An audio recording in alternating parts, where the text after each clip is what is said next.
नमस्कार, मैं पंकज प्रसून। दोस्तों, एक वीडियो में मैंने डिजिटल गुलामी की बात कही थी, डिजिटल स्लेवरी, और यह शब्द बड़ी तेजी से पॉपुलर हुआ। अब मैं आपको एक तस्वीर दिखाता हूं। दरअसल ये एक खबर है और खबर कह रही है कि भारत सरकार ने अपने डिजिटल इंफ्रास्ट्रक्चर में सुधार के लिए बीबीसी और मैकिन्से, एक कंपनी है, उसको हायर किया है। उसी खबर के नीचे एक और खबर है। खबर यह है कि कर्नाटक सरकार ने बोस्टन इंफ्रा, जो कि एक और अमेरिकी कंपनी है, उसको अपने यहां डिजिटल इंफ्रास्ट्रक्चर में सुधार के लिए हायर किया है। कभी कभी मेरे दिल में यह ख्याल आता है, ख्याल ये कि भारत तो सॉफ्टवेयर पावर है ना, भारत तो डिजिटल इंफ्रास्ट्रक्चर में दुनिया के चंद देशों में शामिल है ना, फिर हम हर छोटे मोटे काम के लिए इन अमेरिकी कंपनियों को क्यों हायर करते हैं? ये बीबीसी, ये मैकिन्से, ये बोस्टन इंफ्रा, क्या हमारे देश में कोई ऐसी कंपनी नहीं, या कोई हम ऐसी कंपनी डेवलप नहीं कर सकते, बना नहीं सकते, जो हमारे देश के डिजिटल इंफ्रास्ट्रक्चर को ठीक ठाक रख सके? सवाल बहुत छोटा है, पर इस पे सोचिएगा जरूर कि विदेशी डिजिटल फर्म्स को हायर करने के या उन्हें अपने यहां काम पे लगाने के क्या क्या नुकसान हो सकते हैं। और जो भी इस क्षेत्र के जानकार हैं वो मुझे इनलाइटेंड करें, मुझे और जानकारी दे कि इससे क्या क्या खतरे हो सकते हैं। मैं अभी अगर कुछ बता दूं तो लोग कहेंगे कि ये क्रिटिसाइज कर रहा है अपने ही देश को।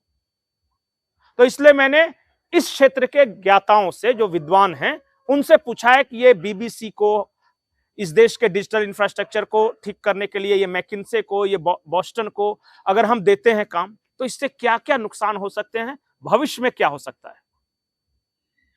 अब इसी से जुड़ी एक और खबर यह है कि अमेरिका की टीम नई दिल्ली में है और वो ट्रेड डील फाइनलाइज करने वाली है।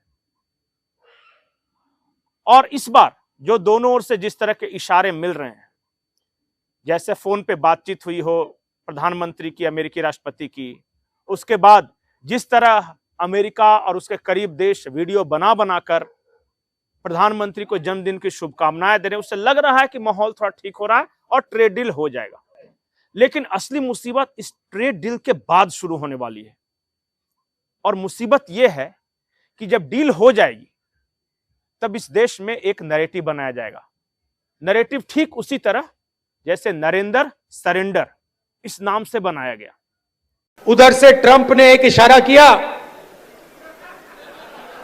फोन उठाया, कहा मोदी जी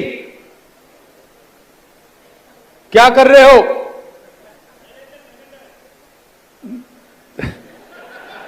नरेंद्र सरेंडर, और जी हजूर करके नरेंद्र मोदी जी ने ट्रंप के इशारे का पालन किया। इस देश में प्रेस कॉन्फ्रेंस किए जाएंगे कि भारत झुक गया। इस देश के सोशल मीडिया पे कैंपेन चलाया जाएगा कि भारत ने घुटने टेक दिए। जाहिर तौर पे जब अमेरिका और भारत के बीच कुछ ट्रेड डील होगी तो कुछ लेन देन होगा, और जो भारत देगा उसी को आधार बनाकर कि भारत सरकार झुक गई, मोदी डर गए, इन सबको लेके एक वितंडावाद खड़ा किया जाएगा। और फिर जो मैंने इस खबर की शुरुआत में कहा, वो डिजिटल टेक कंपनियां जिनका पूरा कंट्रोल हमारे यहां के सोशल मीडिया पर है, फेसबुक हो गए, जो मेटा कंपनी है वो, जो ट्विटर हो गया, इंस्टा हो गया, सब तो अमेरिकन ही है। अगर उन्होंने जरा भी मदद कर दी इस इकोसिस्टम को मोदी सरकार के खिलाफ या भारत के सरकार के खिलाफ नैरेटिव बनाने में, तो क्या होगा? और वो मैं क्यों कह रहा हूं? जब ये ट्रेड डील हो रही थी तो भारत अमेरिका के बीच रिश्ते खराब हो गए।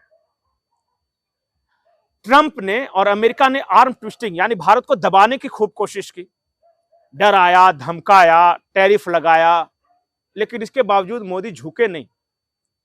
और भारत सरकार ने साफ साफ कह दिया कि एग्रीकल्चर, फिशरीज जो कि मछुआरे के लिए है, वो डेयरी, ये हमारा रेड लाइन है, इसमें तो कोई समझौता नहीं होगा।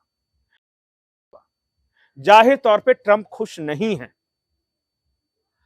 वो अपनी घरेलू मजबूरियों के चलते भारत के साथ ट्रेड डील कर रहे हैं क्योंकि नुकसान उनको हो रहा है, लेकिन ईगो हर्ट हुआ है और इसीलिए ट्रेड डील होने के बाद भी शाहबाज शरीफ और असीम मुनीर दोनों जाके अमेरिका के राष्ट्रपति ट्रंप से मुलाकात करेंगे। आज जिस तरह से प्रधानमंत्री नरेंद्र मोदी के जन्मदिन पर जो डोनाल्ड ट्रंप का ट्वीट आया, उसने मुझे हैरान भी कर दिया और परेशान भी कर दिया। उन्होंने माय फ्रेंड तो कहा, लेकिन अंत में एक लाइन कहा जिसपे शायद आप बहुत से लोगों ने गौर नहीं किया होगा, और वो लाइन था कि नरेंद्र मोदी का शुक्रिया रूस यूक्रेन युद्ध बंद कराने के लिए। मुझे लगा यह कटाक्ष है। रूस और यूक्रेन का युद्ध बंद नहीं हुआ है, इसके बावजूद अगर डोनाल्ड ट्रंप नरेंद्र मोदी को क्रेडिट दे रहे हैं तो हमें सतर्क रहना चाहिए।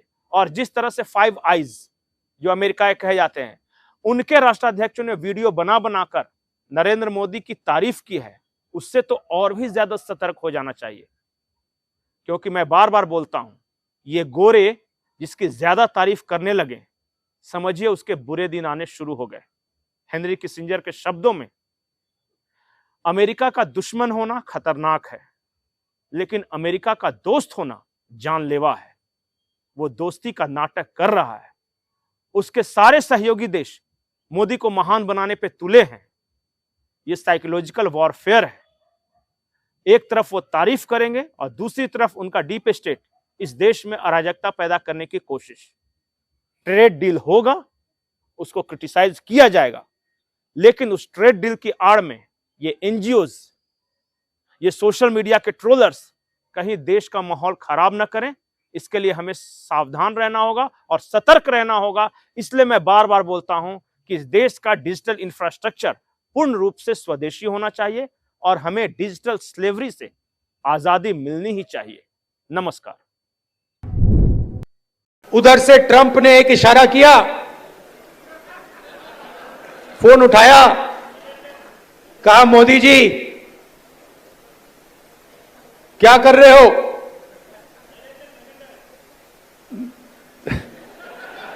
नरेंद्र सरेंडर।